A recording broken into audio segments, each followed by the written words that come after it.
2025 বাংলাদেশের ইতিহাসে নব দিগন্ত উন্মোচনের আরেকটি অধ্যায় হতে যাচ্ছে। আমরা যে রাজনৈতিক দলটি করতে যাচ্ছি, এখানে ব্যক্তি স্বার্থ, গোষ্ঠী স্বার্থ, দলীয় স্বার্থের ঊর্ধ্বে বাংলাদেশের মানুষের স্বার্থ, বাংলাদেশের স্বার্থ প্রাধান্য পাবে।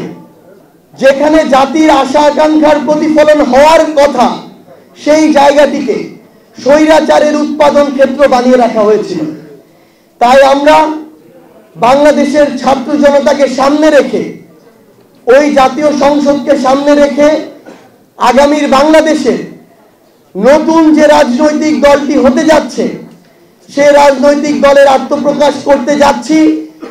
এবং আমরা এই শপথ নিয়ে, এই কমিটমেন্ট নিয়ে শুধু একটি কথাই বলতে চাই, যে হাজারো শহীদের রক্তের উপরে, হাজারো রক্তাক্ত লাশের উপরে যে নতুন বাংলাদেশ এসেছে, এই নতুন বাংলাদেশে আমরা যে রাজনৈতিক দলটি করতে যাচ্ছি, এখানে ব্যক্তি স্বার্থ, গোষ্ঠী স্বার্থ, দলীয় স্বার্থের ঊর্ধ্বে বাংলাদেশের মানুষের স্বার্থ, বাংলাদেশের স্বার্থ প্রাধান্য পাবে। দেশ জুড়ে তোলপাড় ওয়ালটন ফ্রিজ কিনে আপনিও হয়ে যেতে পারেন মিলেনিয়ার।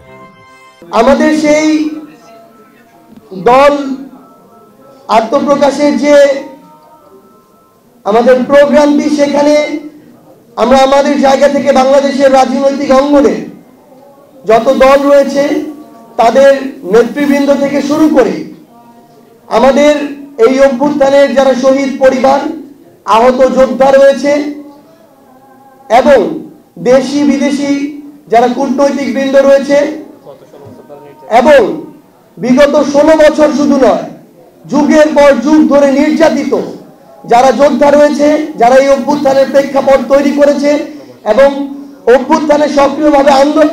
অভ্যুত্থানের এই আন্দোলনে সক্রিয়ভাবে অংশগ্রহণ করেছে, সকল ছাত্র জনতা এবং আমাদের যেই প্রবাসী ভাইরা এই অভ্যুত্থানে অন্যতম গুরুত্বপূর্ণ ভূমিকা পালন করেছে, তাদের প্রতিনিধি থেকে শুরু করে বাংলাদেশের সকল অংশীদারিত্ব, আমাদের যত জাতিগোষ্ঠী রয়েছে, বিভিন্ন ধর্মীয় থেকে শুরু করে আমাদের ক্ষুদ্র নৃগোষ্ঠী থেকে শুরু করে যারাই রয়েছে, সকলের সেখানে অংশগ্রহণ থাকবে। এবং আমরা বিশ্বাস করি সেই 28 ফেব্রুয়ারি 2025 বাংলাদেশের ইতিহাসে নব দিগন্ত উন্মোচনের আরেকটি অধ্যায় হতে যাচ্ছে, আরেকটি সাক্ষী হতে যাচ্ছে।